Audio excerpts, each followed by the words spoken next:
Bienvenue à nouveau. Nous recevons aujourd'hui Philip Pilkington, chercheur principal à l'Institut hongrois des affaires étrangères, pour discuter de son dernier ouvrage, L'effondrement du libéralisme mondial. Merci d'être avec nous. Merci Mark, Glenn.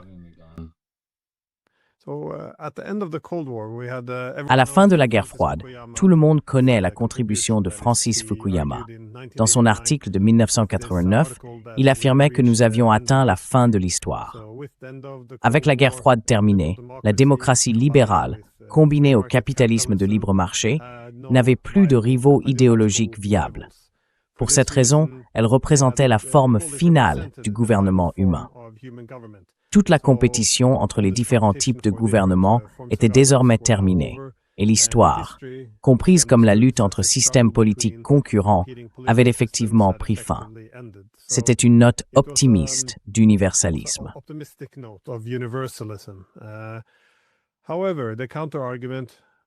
Cependant, le contre-argument présenté par des penseurs comme Samuel Huntington était qu'il existait des alternatives et qu'il était peu probable que cela représente réellement la fin de l'histoire. Mais beaucoup ont également soutenu que le libéralisme, pour prospérer, devait être équilibré, par exemple, par le nationalisme, et qu'en cas de victoire, sans contrepoids, le libéralisme mourrait de ses propres excès. Nous avons entendu cela de la part de personnes comme Alexis de Tocqueville et d'autres penseurs remontant au XIXe siècle. À présent, dans votre livre, vous décrivez également un avenir sombre pour le libéralisme mondial, alors que les marchés libres, la mondialisation et la démocratie libérale s'effondrent. Je me demandais si vous pouviez développer la thèse et les arguments de votre ouvrage.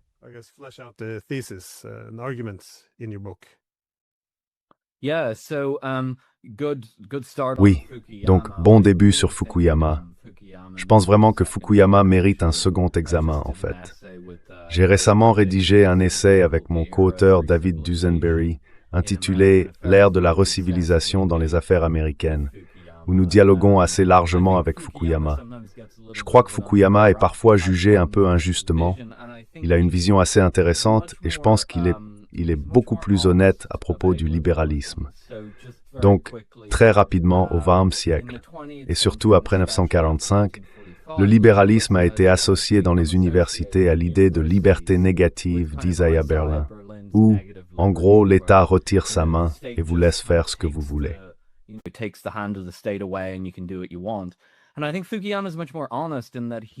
je pense que Fukuyama est bien plus honnête lorsqu'il dit en substance que le libéralisme est un projet positif.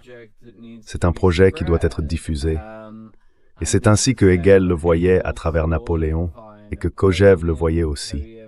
Ils ont été les sources d'inspiration de Fukuyama.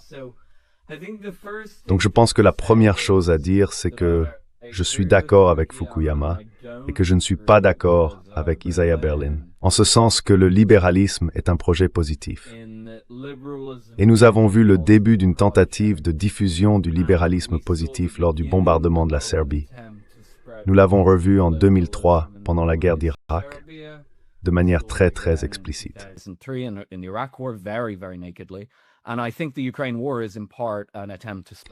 Et je pense que la guerre en Ukraine est en partie une tentative d'étendre le libéralisme vers l'Est, parce que la Russie a obstinément prouvé qu'elle n'était pas libérale.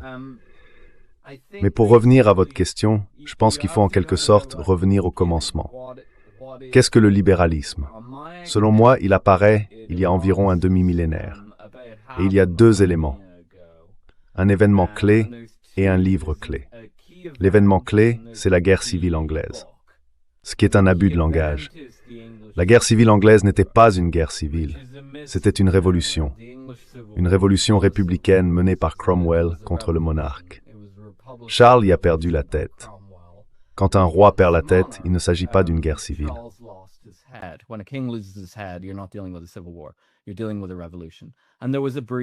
Vous êtes face à une révolution. Et il y a eu une brève période où l'Angleterre était une république.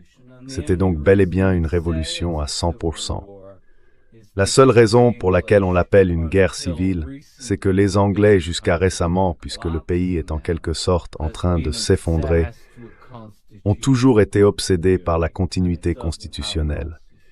Mais selon cette interprétation, il n'y a pas de continuité constitutionnelle. Le livre, c'est les 2 traités du gouvernement de John Locke. Et là-dedans, je ne pense pas dire quoi que ce soit qu'on n'entendrait pas dans un cours d'introduction au libéralisme.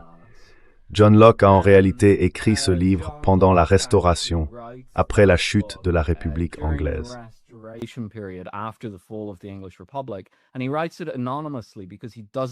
Et il l'écrit anonymement, parce qu'il ne veut pas que ce soit associé à son travail épistémologique. A Treatise of Human Nature, c'est le livre de Hume, mais peu importe l'équivalent chez Locke.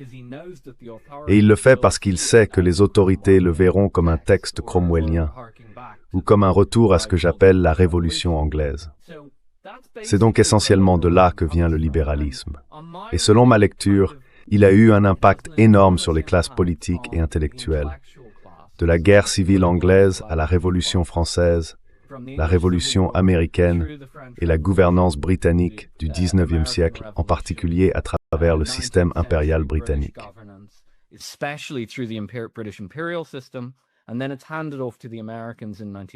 Et ensuite, ça passe aux mains des Américains en 1945. Mais malgré un impact très fort sur les milieux intellectuels, cela est le marxisme, le libéralisme n'a jamais vraiment été mis à l'épreuve dans sa forme complète. Car à mon sens, c'est une idéologie assez peu naturelle. Et en réalité, ce que nous avons vu dans la plupart des endroits, la plupart du temps, c'est ce que vous disiez au début. Une sorte de système libéral hybride à la Tocqueville, ou quelque chose de ce genre. Et ce que je soutiens dans le livre, c'est qu'en gros, depuis la fin de la guerre froide, le libéralisme a été autorisé à tomber les gants. Il a été autorisé à tenter de se répandre de manière très agressive, échoué certes, mais tenter de se répandre très agressivement à travers le monde.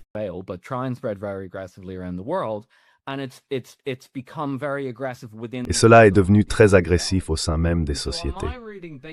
Donc selon ma lecture, le libéralisme atteint essentiellement son apogée durant le second mandat d'Obama, avec les excès culturels et tout ce que nous avons vu à cette époque.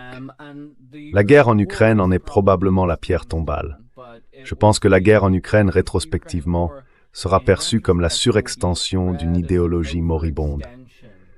Et maintenant, en 2026, nous sommes à quelques années de l'effondrement du libéralisme mondial. Par là, j'entends à la fois un ordre mondial censé reposer sur le libéralisme et aussi sur le plan intérieur. Je pense que le libéralisme s'effondre chez nous.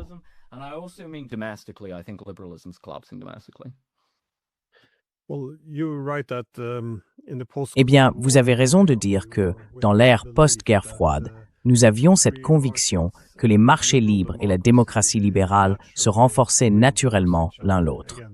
Encore une fois, un thème central chez Fukuyama. Cependant, si l'on regarde des chercheurs comme le professeur Danny Roderick, il souligne que si l'on veut préserver la démocratie, la souveraineté nationale et la mondialisation, on ne peut pas avoir les trois à la fois. L'idéologie de l'ère post-guerre froide était qu'ils se renforçaient mutuellement. Mais, par exemple, si vous avez des marchés libres, alors à un certain moment, il prend l'exemple du Mexique, il importe moins, si vous êtes mexicain, pour qui vous votez au Mexique, que de savoir qui dirige l'Amérique, car c'est là que les questions économiques entrent en jeu. Comment voyez-vous les marchés libres et la démocratie libérale? Je veux dire, quand se renforcent-ils mutuellement et quand sont-ils en conflit?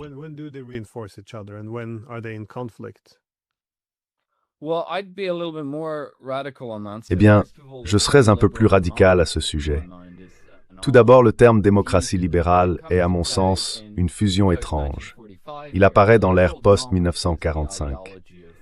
La démocratie libérale est l'idéologie de l'Amérique, ou de l'Empire américain, ou de l'ordre d'après-guerre, ou quel que soit le nom qu'on veuille lui donner. Mais avant cela, le libéralisme n'a jamais vraiment été une aspiration démocratique. Il ne l'a tout simplement jamais été. Je veux dire encore une fois, pour revenir à Fukuyama, il s'appuie sur Kojève, il s'appuie sur Hegel.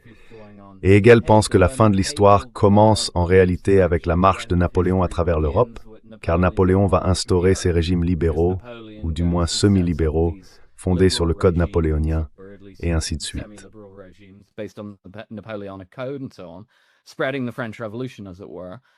Diffuser la Révolution française, pour ainsi dire. Et Napoléon, bien sûr, est tout sauf un démocrate. C'est un empereur autoproclamé, je veux dire, il se couronne littéralement empereur de France, ce qui est un geste très inhabituel. Et son neveu, je crois, Napoléon III, tente à nouveau de régner en France en tant qu'empereur, une sorte d'empereur libéral. Donc je ne pense pas que le libéralisme et la démocratie aient grand-chose à voir l'un avec l'autre. Comme je l'ai dit, le libéralisme remonte à environ un demi-millénaire, tandis que la démocratie est un système qui remonte à la Grèce antique. C'est, je veux dire, un concept très très ancien dans l'histoire humaine. Donc je ne pense pas que le libéralisme et la démocratie aient tant de liens entre eux.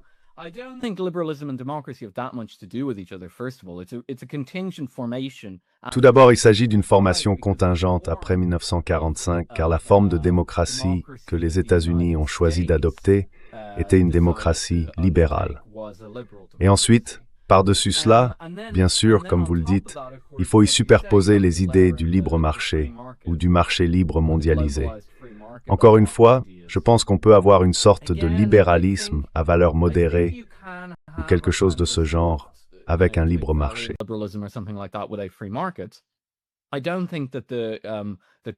Je ne pense pas que le commerce ait été particulièrement libre, ou plutôt pas le commerce, mais les marchés financiers mondiaux par exemple, entre 1945 et 1973.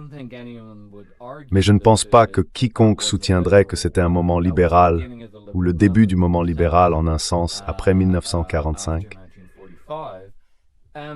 Mais il semble bien qu'à mesure que le libéralisme devient plus radical, il y ait cette tendance à vouloir des marchés libres mondialisés. Et la manière dont j'en parle dans le livre, c'est que, dans un monde libéralisé et globalisé, celui que nous avons obtenu après les années 90, les choses ne sont plus jugées selon des critères normaux. Ainsi, par exemple, dans ce que j'appelle la période du libéralisme plus doux, de 1945 jusqu'à, je ne sais pas, la fin de la guerre froide, peut-être jusqu'en 1969 ou quelque chose comme ça. Mais quelle que soit la périodisation, les choses étaient essentiellement jugées.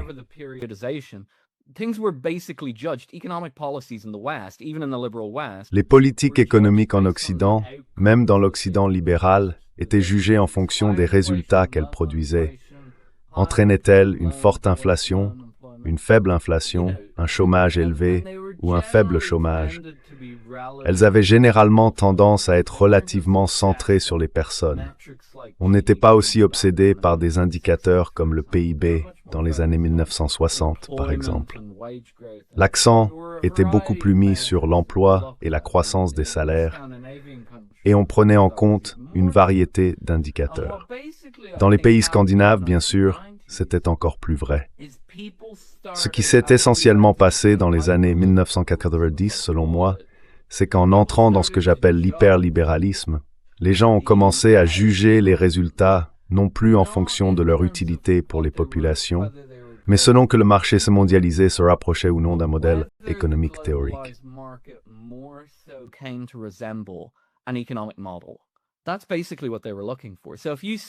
C'est essentiellement ce qu'ils cherchaient. Donc si vous disiez cette mondialisation n'est pas, vous savez, dans les années 1990 par exemple, si Pat Buchanan ou Ross Perot avaient dit aux États-Unis « Ce modèle ne fonctionne pas pour les travailleurs américains, nous perdons des emplois dans l'industrie manufacturière. » Et ainsi de suite, la réponse des libéraux aurait été « Bien sûr, c'est vrai. Mais à l'échelle mondiale, l'économie devient plus efficace ou plus optimale au sens de Pareto, pour employer le terme technique. Et donc, ils ont commencé à juger les choses d'une manière très abstraite, ce qui, à mon sens, est une véritable marque de l'idéologie. C'est très similaire à la façon dont les socialistes ou les communistes essayent d'évaluer la société, non pas en fonction de ce qu'elle apporte réellement aux gens, mais selon qu'elle se rapproche ou non de l'idéal communiste. In Tarzan, si vous voyez ce qu'il y a aussi.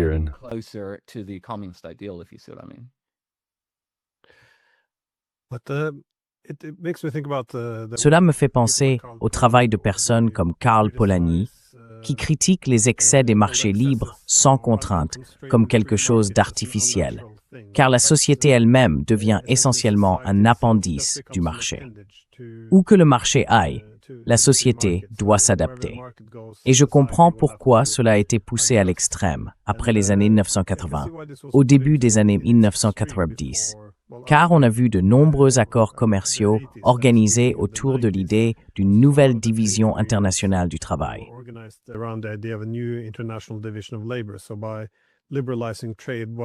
Ainsi, en libéralisant le commerce, tout en renforçant les droits de propriété intellectuelle. Et ainsi de suite, ce qui s'est passé, c'est que par exemple aux États-Unis, le travail s'est concentré dans les industries de haute technologie et la finance, tandis que le travail traditionnel a été délocalisé. Donc si l'on regarde simplement les chiffres, c'était plutôt une bonne affaire pour les États-Unis. Ils ont verrouillé une position de leader, leur permettant de saturer les marchés internationaux avec ces activités à forte rentabilité et à forte dépendance dans l'économie mondiale. Et pendant ce temps, ils se vantaient en quelque sorte de dire « Eh bien, nous sommes passés d'un État industriel à une économie de services. » Mais derrière tout cela, bien sûr, il y a des chiffres.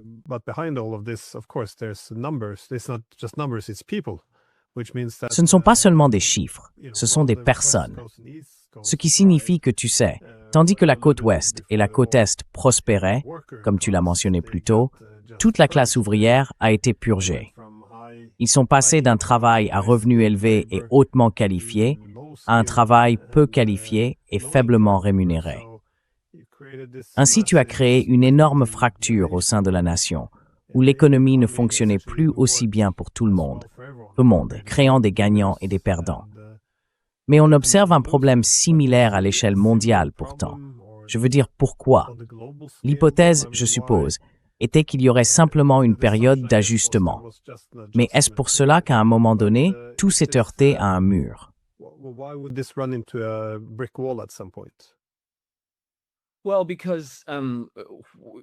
Eh bien, parce que vous avez raison sur ce qui s'est passé. La façon dont je le formulerai, c'est que le travailleur américain a été transformé en consommateur. Et bien sûr, je ne dis pas qu'il a cessé de travailler. Il a travaillé dans ce type d'emploi peu qualifié et de plus en plus dans les services. Maintenant, l'industrie manufacturière n'a jamais été totalement détruite aux États-Unis. Si vous avez déjà vécu ou séjourné un certain temps aux États-Unis, vous vous rendez compte à quel point leur économie est protectionniste. Elle propose des produits complètement différents de ceux de l'Europe. Ils sont à mon avis de bien moindre qualité. Ils ne pourraient pas rivaliser avec les produits européens ou chinois sur un marché équitable. Ils ont donc, en un sens, érigé une sorte de mur protectionniste autour du système de l'ALENA qu'ils ont créé là-bas. Mais la désindustrialisation, elle, a bien eu lieu.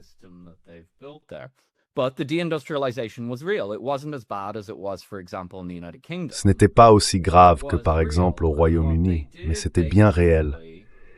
Et ce qu'ils ont fait en gros, c'est remplacer des travailleurs productifs par des travailleurs de service à la consommation en quelque sorte. Ainsi, les taux de consommation ont en réalité augmenté pendant cette période. Je veux dire par rapport à l'activité économique globale, elle était davantage tirée par la consommation.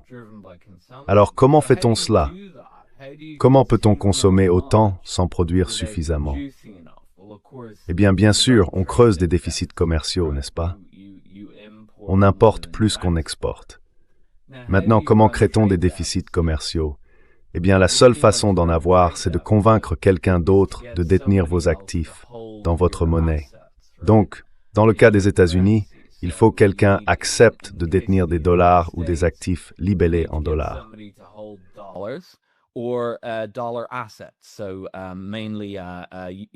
Donc, principalement des obligations d'État américaines, des obligations d'entreprise aussi, ou des actions. Ce sont essentiellement vos options. Vous pouvez également compenser cela par des investissements directs étrangers, mais ce n'est jamais suffisant pour soutenir de grands déficits commerciaux comme ceux que les États-Unis connaissent depuis, en réalité depuis les années 1980. Tout le modèle dont vous parlez reposait donc sur la capacité du reste du monde à prêter aux États-Unis. Et par prêter, j'entends simplement détenir des actifs américains. En gros, ce que vous décrivez là, c'est le modèle de Wall Street. C'est en fait ce qu'est le modèle de Wall Street. Et c'est ainsi que le système fonctionne. Le système fonctionne dans la mesure où il fonctionne, mais vous savez, je ne pense pas qu'il produise une bonne société.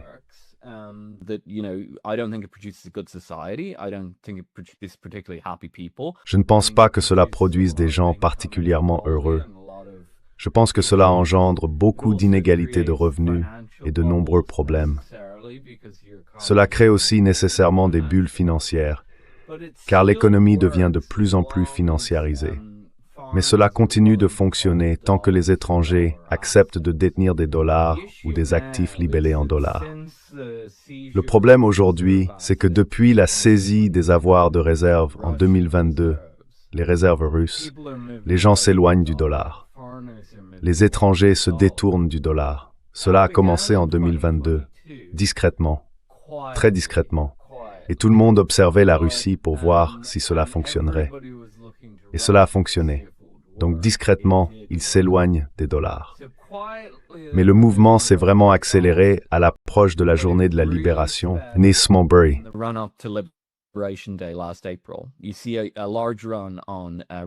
On observe une forte ruée sur les réserves et une énorme vente de celles-ci. Et ce qui s'est passé récemment, seulement au cours des 10 derniers jours environ, c'est que les Américains semblent avoir suffisamment agacé les Européens pour que ceux-ci envisagent désormais de se débarrasser de leurs actifs en dollars. Nous en avons vu la première phase. Un fonds de pension danois a annoncé qu'il dégradait la dette américaine et la retirait de son bilan. Cela a tellement effrayé le secrétaire au Trésor américain qu'il a appelé la Deutsche Bank pour s'enquérir de certaines notes de recherche qu'elle publiait. Le dirigeant de la Deutsche Bank a précisé que ce n'était pas la position officielle de la banque. Mais bien sûr, c'est un grand classique du jeu politique et diplomatique, n'est-ce pas?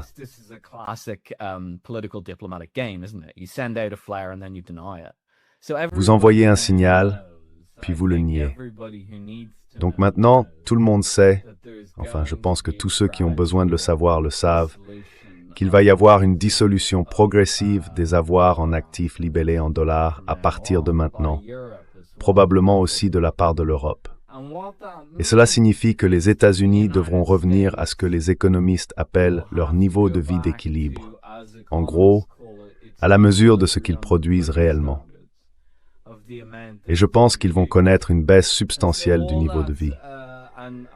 Cela pourrait être assez inquiétant pour le pays, car il est déjà politiquement instable et dépend fortement du crédit bon marché et de la consommation pour maintenir son modèle social, d'une manière dont, soit dit en passant, l'Europe n'a pas besoin.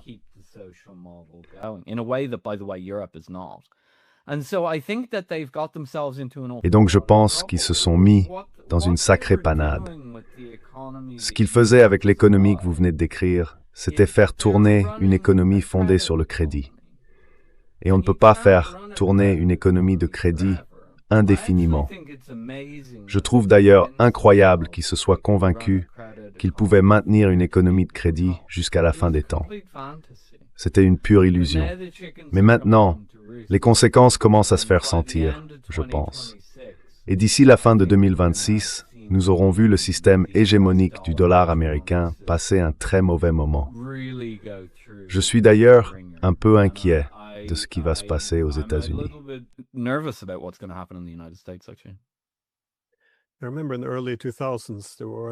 Je me souviens qu'au début des années 2000, certains politiciens américains soutenaient qu'il ne fallait pas trop s'inquiéter de la dette.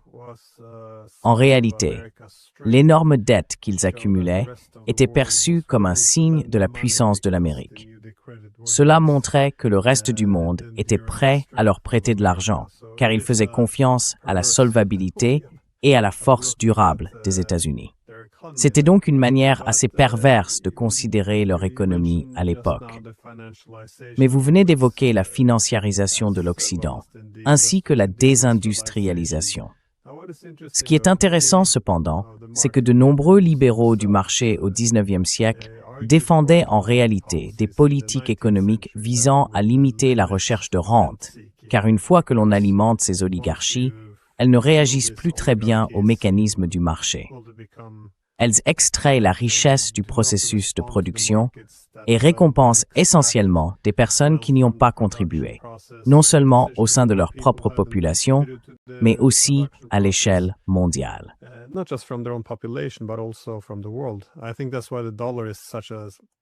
Je pense que c'est pour cela que le dollar est un instrument si intéressant, parce qu'un gouvernement peut taxer son peuple par l'impôt ou simplement imprimer de la nouvelle monnaie. Mais le dollar est vraiment fascinant, car le monde entier détient des dollars. Ainsi, chaque fois qu'ils en impriment de nouveaux, ils acquièrent de l'argent frais, tout en diminuant la valeur de ceux déjà en circulation. C'est une forme d'imposition à l'échelle mondiale. Et c'est un grand privilège que de pouvoir imprimer la monnaie de réserve. Mais lorsque cela devient excessif, et qu'en plus on commence à utiliser sa monnaie comme une arme, le résultat prévisible est qu'elle commence à mourir. Comment interprétez-vous la financiarisation liée à la mort du libéralisme? Est-ce simplement ce qui se produit lorsqu'une économie devient incontrôlable, chacun faisant exactement ce qu'il pense et ce qu'il veut, dans l'espoir que, d'une manière ou d'une autre, nous en bénéficierons tous à la fin?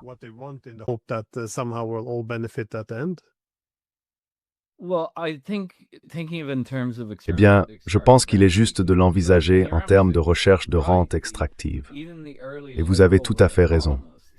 Même les premiers économistes libéraux le voyaient différemment. Les pré-néoclassiques, si l'on veut être technique, les économistes classiques de David Ricardo et Adam Smith jusqu'à John Stuart Mill. Tout cela n'a vraiment commencé à changer qu'autour des années 1870, si l'on veut en connaître l'histoire. Mais même un économiste néoclassique comme Alfred Marshall reconnaissait l'existence des rentes et il les considérait comme fondamentalement différentes du profit. Bien sûr, ils avaient un modèle de répartition très simple, car ils traitaient du 19e siècle, et l'environnement des usines urbaines générait évidemment du profit, ce qui nécessitait de la production, etc. Tandis que la société rurale et agricole relevait principalement du facteur rente.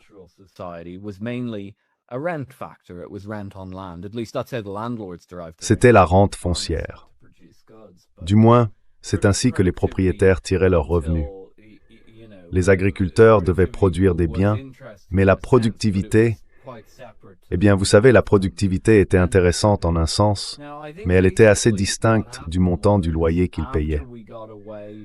Je pense que ce qui s'est essentiellement passé, c'est qu'après nous être éloignés de la division très évidente du travail entre l'agriculture et l'industrie, les économistes, comme ils en ont l'habitude, et comme les libéraux en ont l'habitude, ont voulu devenir de plus en plus abstraits, et ils ont intégré la notion de rente dans la notion générale de profit. Et je pense que nous commençons à le regretter aujourd'hui, car cela est lié à l'économie financiarisée. Et l'économie financiarisée est certainement liée à la nécessité de maintenir des déficits commerciaux, et ainsi de suite.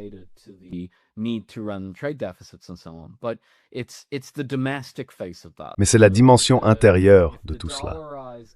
Donc si l'économie mondiale dollarisée, avec d'énormes déficits commerciaux pour les États-Unis, représente la face internationale du capitalisme rentier ou de Wall Street, le modèle américain d'après 1990, alors sa face domestique, c'est l'augmentation de l'extraction de rente. Et je pense que ce qui se passe, en gros, c'est que l'Amérique a atteint une sorte de mur de la croissance, n'est-ce pas? Imaginez que vous dirigiez une économie où l'on n'investit pas vraiment beaucoup dans le secteur productif, comme le fait, par exemple, la Chine. D'accord, alors, dans quoi investissez-vous? Je veux dire, je suis un investisseur à Wall Street ou un gestionnaire de fonds de pension ou de capital investissement.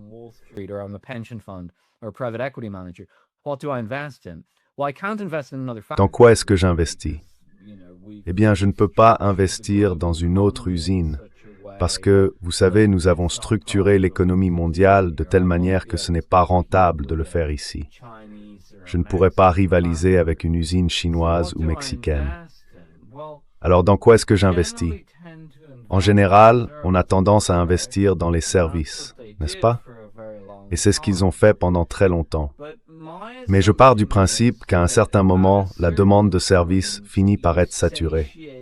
Il n'y a qu'un nombre limité de services que les gens peuvent vouloir, si vous voyez ce que je veux dire. Et à ce stade, on commence à passer à une économie d'extraction de rente pure, ce qui, à mon avis, est la situation dans laquelle nous nous trouvons aux États-Unis depuis près de 10 ans.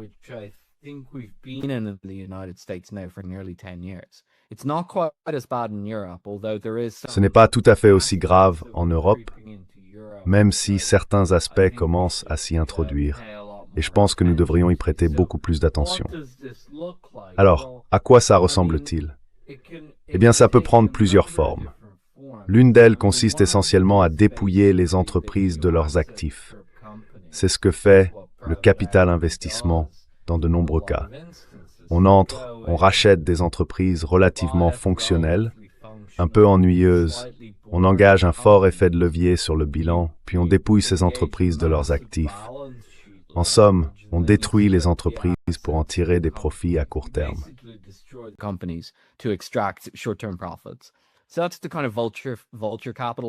C'est donc ce genre de modèle de capitalisme vautour. Il existe. Ce n'est pas aussi répandu que certains le prétendent pour des raisons politiques, mais il est bien là. Je pense que le véritable aspect de l'économie de rente se manifeste par d'autres canaux. Le premier que je mettrai en avant, ce sont ces fonds qui rachètent des biens immobiliers partout et les transforment en logements locatifs. En Amérique, c'est particulièrement problématique. Ils achètent des maisons individuelles, surenchérissent face aux familles, puis les leur louent ensuite. Ce que l'on crée ainsi, c'est une nouvelle classe de propriétaires, en quelque sorte. Et qui est le propriétaire? Eh bien, j'imagine que c'est le magnat du capital investissement. Mais qui détient réellement les actifs?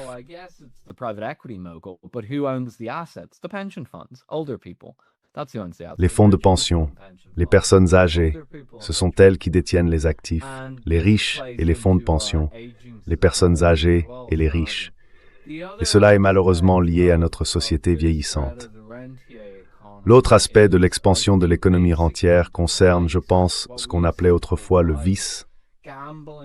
Les jeux d'argent explosent aux États-Unis. Je crois qu'on a toujours compris, aux États-Unis, qu'il fallait une réglementation stricte sur les jeux d'argent, car l'Amérique est une société très commerciale et ne possède pas les mêmes freins sociaux que l'on peut trouver en Europe. Donc si on laisse les gens s'emballer avec certains produits, ils iront vraiment jusqu'au bout.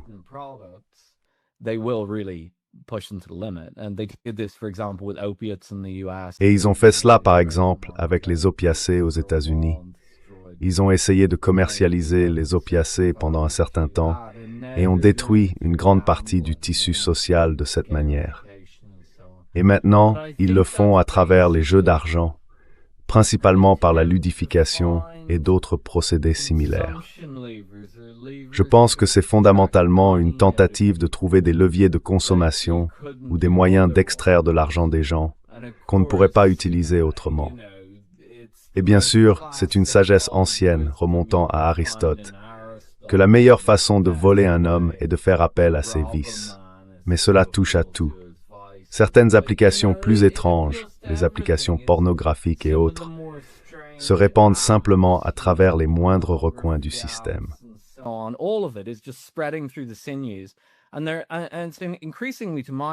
Et il y a de plus en plus, à mon avis, une tentative de commercialiser les relations humaines. Je pense que c'est là que les choses se dirigent avec la propagation de l'économie rentière. Mais ce n'est pas durable, car au fond, il s'agit d'une économie extractive. Elle repose sur le crédit, des formes d'usure pour être franc, ce qu'on appelait autrefois l'usure, et sur une prolifération de vices qui auront probablement des effets socialement très néfastes, et ainsi de suite. Je pense que tout cela disparaîtra probablement en même temps que le reste du modèle d'importation internationale financiarisé. Mais pour l'instant, cela provoque beaucoup de perturbations sociales, et certains de ces vents soufflent aussi sur l'Europe.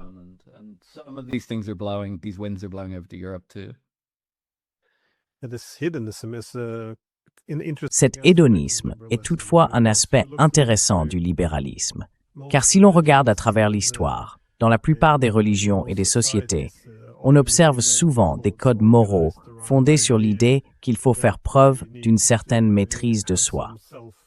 En effet, si l'on pense à des figures comme Alexis de Tocqueville, il considérait que le libéralisme et la liberté fonctionnaient aux États-Unis parce qu'ils étaient équilibrés par l'esprit religieux, lequel exigeait une certaine retenue. Encore une fois, l'idée même de faire exactement ce que l'on veut, quand on le veut, de rechercher n'importe quel plaisir à tout moment, cela a longtemps été perçu comme quelque chose de corrupteur pour l'âme humaine. Mais dans la société libérale moderne, ce n'est pas seulement toléré, c'est célébré comme une vertu. Cette attitude du « fais exactement ce que tu veux, quand tu le veux ». Et oui, cela peut être perçu comme corrupteur. J'aimerais d'ailleurs te poser une question sur l'aspect hégémonique, puisque tu y as déjà fait allusion.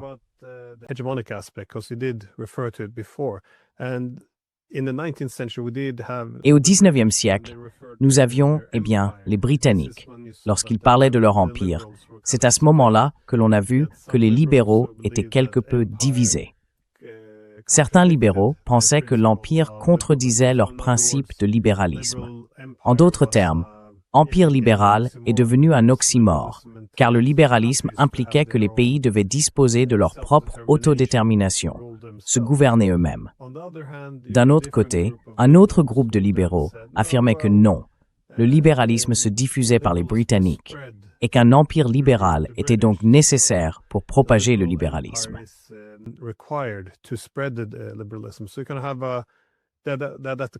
Ainsi, vous pouvez voir que la contradiction n'a pas toujours été résolue.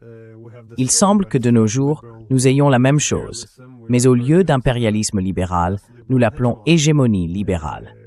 Et vous savez, certains soutiennent que l'effort pour dominer d'autres peuples contredit le libéralisme. D'autres affirment que nous diffusons essentiellement le libéralisme dans le monde. Mais souvent, la conséquence n'est qu'un impérialisme ordinaire, simplement doté d'une justification libérale. Ainsi, prétendument, nous avons occupé l'Afghanistan pendant 20 ans parce que nous voulions que les petites filles aillent à l'école.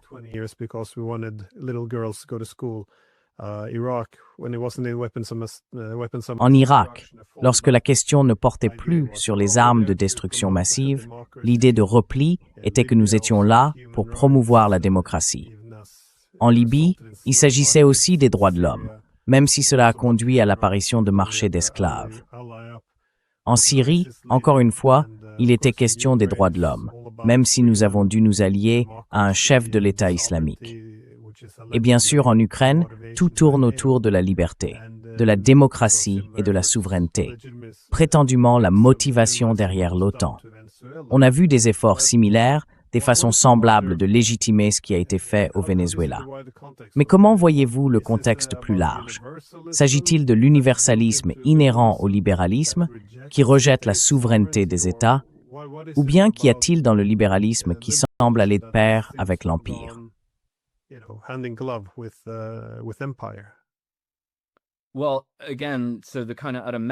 Eh bien, encore une fois, à un niveau un peu méta, je reviendrai aux commentaires que j'ai fait plus tôt à propos de Fukuyama. Il a raison. Le libéralisme est un projet intrinsèquement idéologique. Après la Révolution française, il s'est diffusé vers l'extérieur avec Napoléon. Si vous étiez allé voir la Grande Armée et aviez parlé à l'un de ses chefs en lui demandant « Que faites-vous ? Vous êtes des républicains et des libéraux. Comment pouvez-vous propager cela par la force des armes ?» Il se serait moqué de vous en disant « C'est justement le principe ». Donc historiquement, c'est tout simplement analphabète de penser qu'il ne s'agit pas d'une idéologie impérialiste. Chaque fois que le libéralisme a pris pied politiquement, il s'est répandu de manière impériale.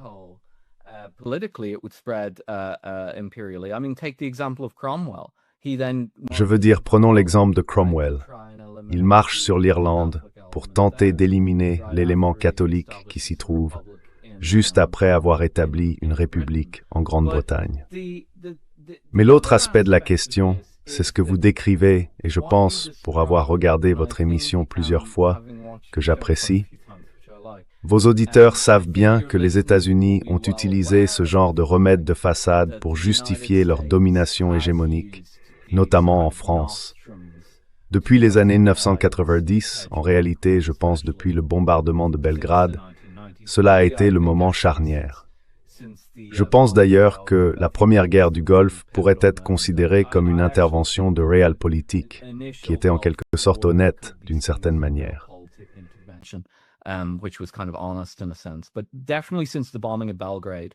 Mais c'est certain que depuis le bombardement de Belgrade, nous utilisons ces remèdes de pacotille pour répandre le libéralisme. Et c'est hypocrite, bien sûr. Mais le fait est que ça n'a pas commencé à ce moment-là. Ce jeu a été inventé, vraiment, au sens moderne, par les Britanniques.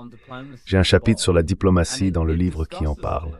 Les lecteurs connaissent probablement les vieilles photographies du Congo belge, montrant des personnes qui étaient essentiellement des serviteurs sous contrat ou des esclaves, avec les membres coupés par les impérialistes belges. Et tout cela s'est réellement produit.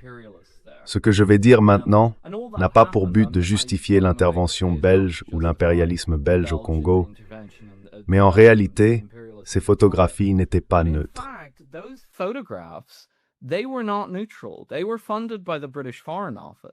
Ils étaient financés par le Foreign Office britannique.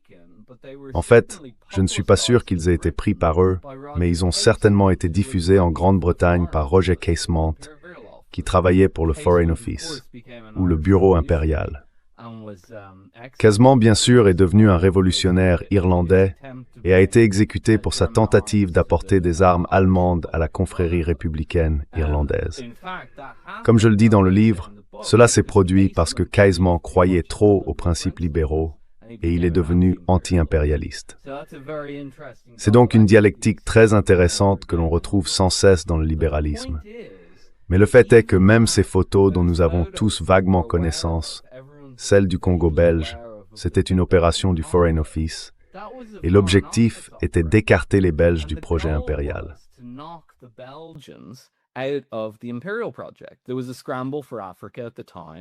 Il y avait à l'époque, dans les années 1890, une ruée vers l'Afrique, et les Britanniques cherchaient des occasions d'éliminer leurs rivaux. Les Belges étaient particulièrement vulnérables, car c'était principalement le roi belge qui tentait de répandre le libéralisme au Congo. Ils savaient donc que s'ils parvenaient à provoquer un scandale et à donner une très mauvaise image des Belges au Congo, ces derniers se retireraient probablement. D'ailleurs, ils ont réussi grâce à cette opération. Mais l'idée n'est pas ici de justifier ce que les Belges ont fait au Congo. En même temps, on trouvait des gens torturés dans l'Inde britannique pour ne pas avoir payé leurs impôts, par exemple. Le système impérial britannique en Inde était assez cruel. Vous pouvez d'ailleurs lire George Orwell à ce sujet si vous le souhaitez. Même jusque dans les années 1930, il restait très cruel.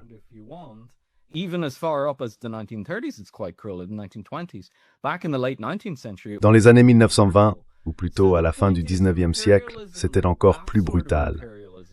Donc le fait est que l'impérialisme, ce genre d'impérialisme à l'ancienne du 19e siècle, est toujours très cruel.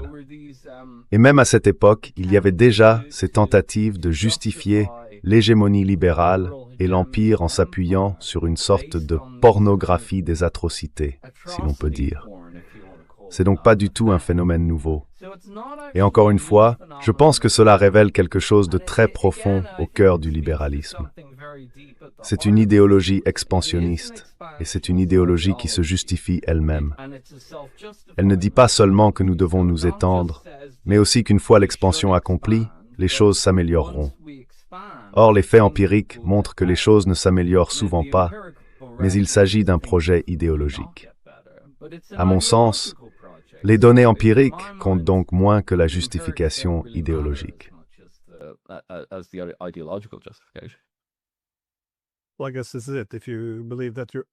Eh bien, je suppose que c'est là que nous en sommes.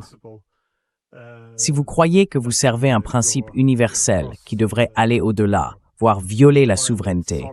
Ce n'est pas seulement un droit de gouverner les autres ou de porter atteinte à la souveraineté. Cela devient aussi une responsabilité. Et cela est profondément ancré dans le langage. Mais pour cette raison, dans un avenir proche, pensez-vous que le capitalisme de libre marché va s'effondrer? Le libre-échange, du moins pas le capitalisme qui continuera probablement, mais les marchés libres. La démocratie elle-même est-elle en danger? Et je suppose la mondialisation est-elle terminée? Que signifie l'effondrement? C'est, je crois, ce que j'essaie de comprendre.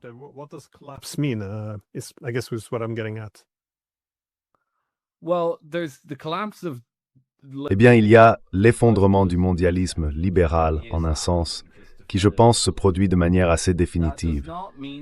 Cela ne signifie pas que toute l'économie mondiale s'effondre ou quoi que ce soit de ce genre, même s'il pourrait y avoir beaucoup de turbulences. Je pense que le modèle économique futur ressemblera probablement à celui de la Chine, qui à un niveau microéconomique ou au niveau des entreprises, présente beaucoup de concurrence. Je n'aime pas vraiment le terme libre marché, parce qu'il porte toutes ses connotations idéologiques. Mais la Chine possède un système très compétitif, voire hyper compétitif au niveau des entreprises. Cependant, les ressources et le capital en particulier sont effectivement alloués par l'État, pas exclusivement, mais c'est un système dirigiste, comme on l'appelait autrefois en Europe, et c'en est l'apogée.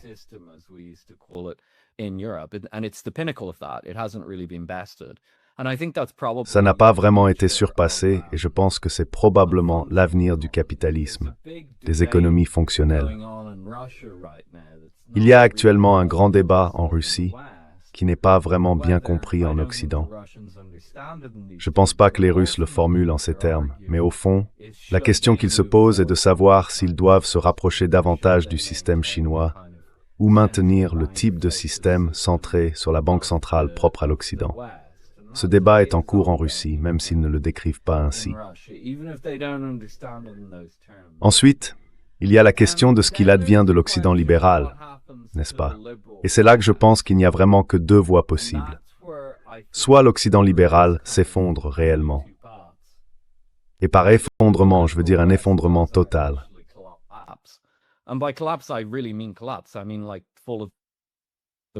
Je veux dire comme la chute de l'Empire romain.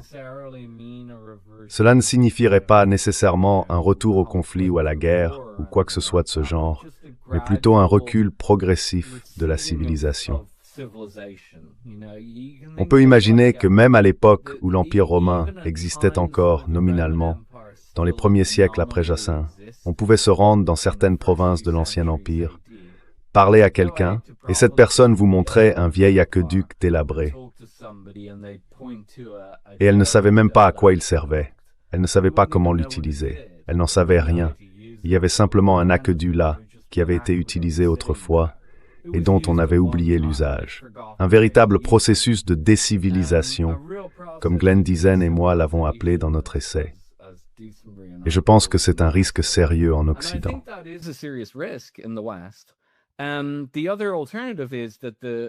L'autre possibilité, c'est que l'Occident, et en réalité, je pense qu'il faut arrêter de parler de l'Occident, car il semble que l'Europe et les États-Unis suivent désormais des voies distinctes.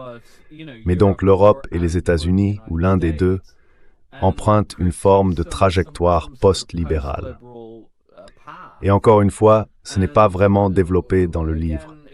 Mais ce que Glenn Diesen et moi mettons en avant dans notre essai sur la recivilisation, c'est que la forme que ça prendrait est probablement assez claire à ce stade.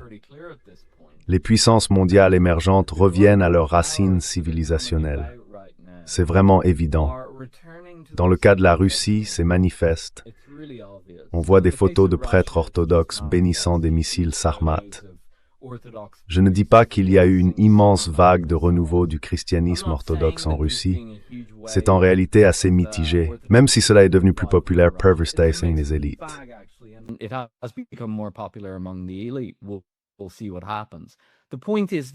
Nous verrons bien ce qui se passera. Le fait est que l'esthétique de l'État est revenue à sa norme civilisationnelle. La même chose se produit en Chine. J'y suis allé 2 fois l'année dernière pour en discuter, Et ils évoluent en réalité vers un système post-marxiste où ils s'intéressent beaucoup plus aux anciennes notions confucéennes de gouvernement. Car en fait, le Parti communiste chinois ressemble vraiment à l'ancienne bureaucratie impériale chinoise. C'est une méritocratie. Elle est dirigée en pratique par les personnes les plus intelligentes. Ils ont des concours de la fonction publique très exigeants, extrêmement difficiles à réussir, et en dessous de cela, une société très orientée vers le marché et le commerce. En somme, on parle là de la Chine telle qu'elle a toujours été historiquement.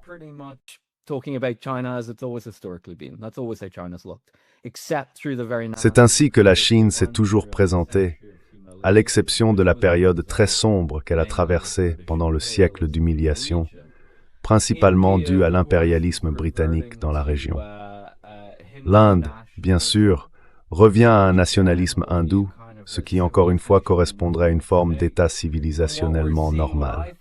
Et ce que nous voyons, ce que je trouve le plus intéressant dans les dernières semaines, c'est la mise en place d'une sorte d'OTAN sunnite au Moyen-Orient, qui donne de plus en plus l'impression que la région revient à sa forme d'avant 1914, essentiellement un bloc sunnite, qu'on appelait autrefois l'Empire ottoman. Je ne dis pas qu'il sera dirigé par la Turquie, mais je pense que la Turquie en sera l'acteur principal, et un bloc chiite, ce qu'on appelait autrefois la Perse. Je pense qu'en somme, le Moyen-Orient revient à cela.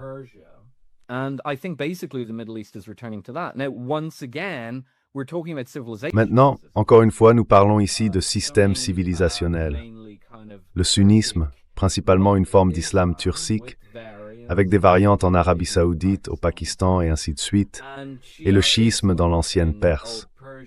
Bien sûr, ce n'est pas tout à fait la même chose que l'ancienne Perse, mais il existe de nombreuses similitudes.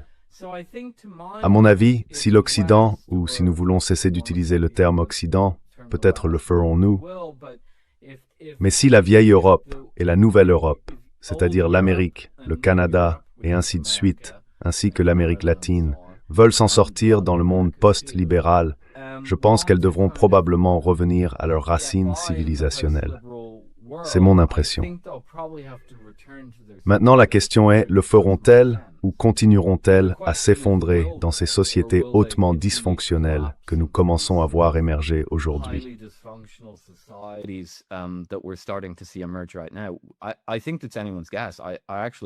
Je pense que c'est difficile à dire. En réalité, je ne crois pas que nous le sachions. Évidemment, je l'espère, je suis européen, j'espère que nous saurons nous ressaisir. Mais nous avons commis énormément d'erreurs au cours des 5 dernières années, des erreurs vraiment graves. La guerre en Ukraine a été la plus grande erreur géopolitique en Europe depuis 1940, probablement depuis 1914 pour être honnête. Et le fait de se quereller avec tout le monde, la Chine, les États-Unis et ainsi de suite, ajouté à une classe dirigeante très médiocre. Je pense que je n'ai pas besoin de le dire à vos auditeurs, mais la classe dirigeante en Europe est, je dirais, volontairement médiocre, si l'on veut y voir un sens caché. Mais elle est assurément très médiocre. Donc nous ne savons pas où cela va nous mener, mais je pense que nous devons revenir aux fondamentaux en Europe.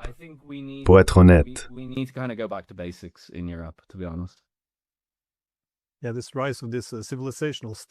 oui, cette montée de ces États civilisationnels est assez intéressante parce que, eh bien, comme je l'ai dit au début, Francis Fukuyama a en quelque sorte posé les bases des discussions après la guerre froide. Mais sa principale opposition est venue de Samuel Huntington, qui avait sa contre-thèse, celle du choc des civilisations. Et cette thèse est, disons, fondée sur une idée assez raisonnable, à savoir que les êtres humains s'organisent toujours en tribus. On ne peut pas avoir un groupe d'appartenance clair s'il n'existe pas un groupe extérieur tout aussi clair. Les gens trouveront toujours de nouvelles façons de définir qui nous sommes et qui sont les autres. Ainsi, la plus grande tribu serait la civilisation. Ils s'attendaient donc à ce que nous assistions à la montée de civilisations se faisant concurrence les unes avec les autres.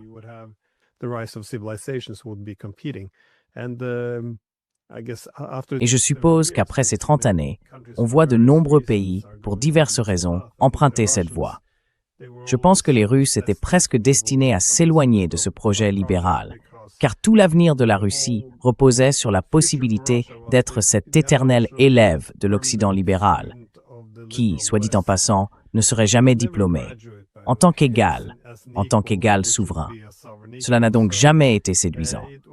Et pour les Chinois, bien sûr, alors qu'ils traversent cette industrialisation massive et que la société change de manière si profonde, quand tout bouge avec une telle intensité autour de vous, il est bon d'avoir une culture vieille de 5000 ans dans laquelle puiser, servant d'ancrage. Je pense que les Hongrois réfléchissent un peu de la même manière.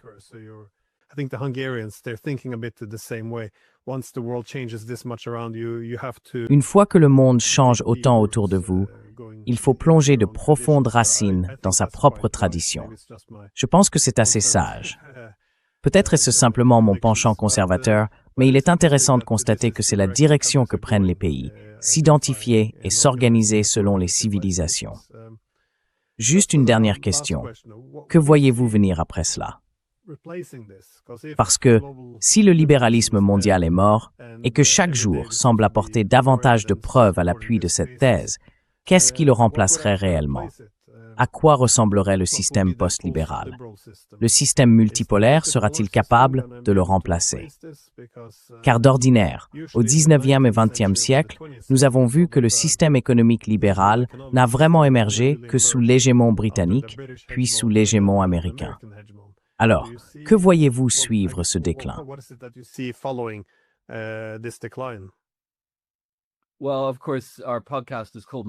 Eh bien, bien sûr, notre podcast s'appelle Multipolarity, the podcast, sur lequel tu es venu il y a quelques mois.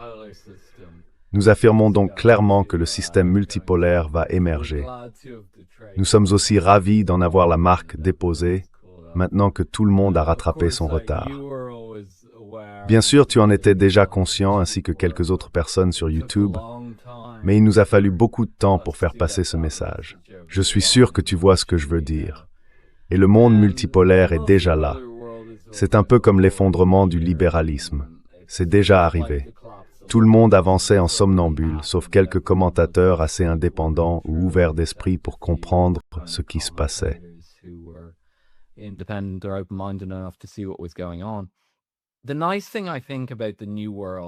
Ce qui est intéressant, je pense, dans le nouvel ordre mondial, et c'est en opposition à Samuel Huntington, c'est que je ne crois pas qu'il y ait réellement beaucoup de potentiel pour un conflit énorme.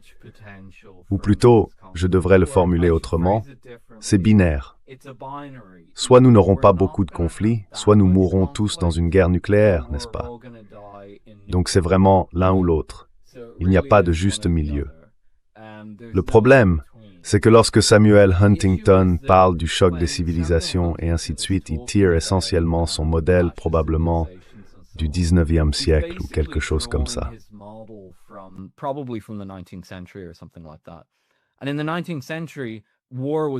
Et au 19e siècle, la guerre était très différente.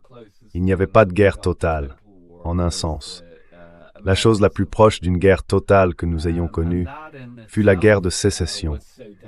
Et elle fut si meurtrière en raison des nouveaux développements en matière d'armement, principalement les nouvelles munitions utilisées dans ces fusils.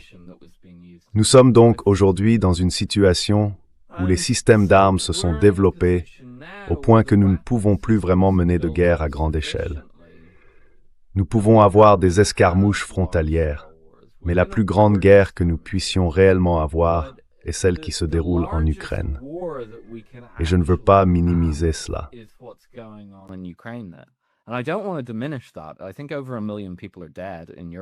Je pense qu'il y a plus d'1 million de morts en Europe, et personne ne veut l'admettre. Quand on dit ce chiffre aux gens, même sans aborder la question de qui a subi les pertes, évidemment c'est l'Ukraine, les gens refusent de l'admettre. Mais même si l'on se contente de dire 1 million de morts, sans préciser davantage, j'ai été à Bruxelles et ailleurs, et quand on dit cela, les yeux des gens s'écarquillent presque. Ils savent que c'est vrai, mais ils ne veulent pas l'admettre. Et il leur sera très difficile de le faire. Mais cela dit, c'est la plus grande guerre qu'on puisse avoir. Toute escalade au-delà de ce qui se passe en Ukraine c'est la guerre nucléaire. C'est nucléaire ou c'est à 1 ou 2 pas de la guerre nucléaire.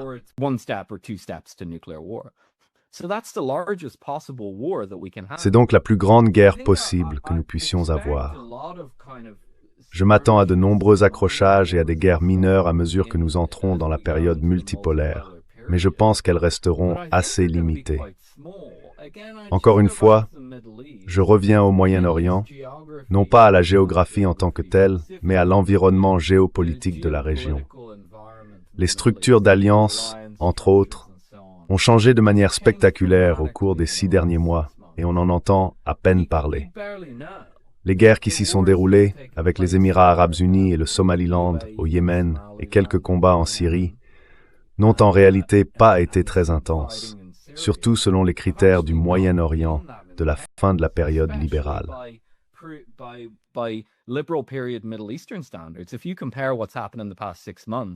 Si l'on compare ce qui s'est passé au cours des 6 derniers mois à ce qui s'est produit pendant la guerre civile syrienne, c'est le jour et la nuit.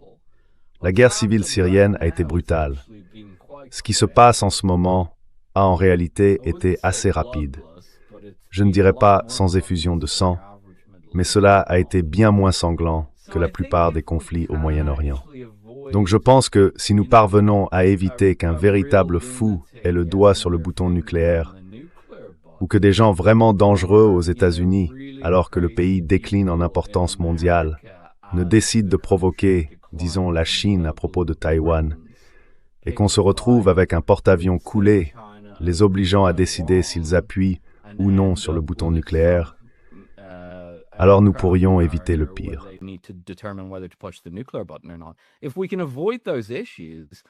Si nous pouvons éviter ces problèmes, je suis en fait assez optimiste quant au fait que l'ère de la violence de masse pourrait toucher à sa fin avec l'effondrement du libéralisme mondial. Maintenant, les Européens resteront-ils assez civilisés pour comprendre ce qui se passe?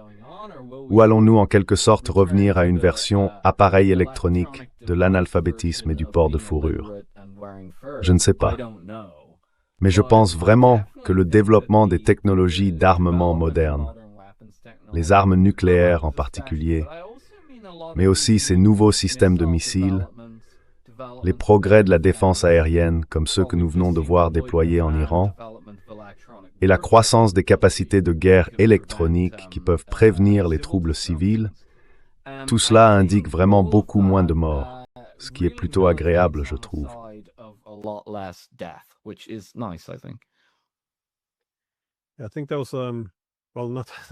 Je pense que c'était, sans revenir encore une fois à Fukuyama, mais c'était une faille majeure. L'hypothèse selon laquelle il n'existait qu'une seule forme de gouvernement. Il faisait également valoir que les États-Unis étaient le leader incontesté et que chaque pays s'alignerait donc sous la direction américaine et les valeurs de la démocratie libérale. Si l'on regarde du côté des réalistes politiques, comme Stephen Walt, ils étaient bien plus inquiets. Car les pays ont besoin d'équilibre. Les États n'ont pas tendance à se restreindre eux-mêmes. Ainsi, dans un monde unipolaire, selon son argument, le principal problème pour les États-Unis était de savoir comment ils allaient tenter de se contenir.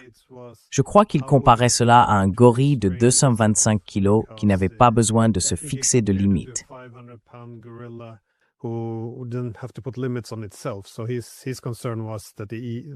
Donc, sa préoccupation était que les États-Unis, c'était dans les années 90, commenceraient à s'étendre dans toutes les directions, à provoquer des conflits, à déclencher des guerres et avec le temps à s'épuiser. Et encore une fois, si l'on avance de 30 ans, cela semble être une assez bonne description de ce qui s'est passé. Les blocs militaires se sont étendus vers l'Est et vers l'Ouest. Des guerres éclatent sans cesse. La population est épuisée et militarisée, l'économie vidée, la structure sociale affaiblie et le système politique polarisé. Il est donc évident que cette période n'a pas été particulièrement favorable à l'Occident non plus. L'idée était que l'hégémonie libérale nous serait bénéfique et que nous guiderions le reste du monde vers un système international plus pacifique. Mais les choses ne se sont pas déroulées comme beaucoup l'avaient imaginé. Bref, un dernier mot avant de conclure.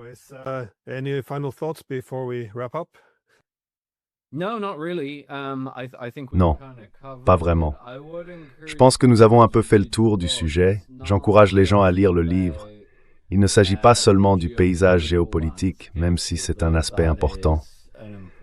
Il traite aussi de l'histoire du libéralisme, pourquoi il s'est développé de cette manière et pourquoi il a provoqué bon nombre des problèmes sociaux contemporains, notamment intérieurs, que nous observons aujourd'hui. Eh bien, je laisserai un lien dans la description. Et merci beaucoup d'avoir pris le temps. Merci Glenn, merci de m'avoir invité.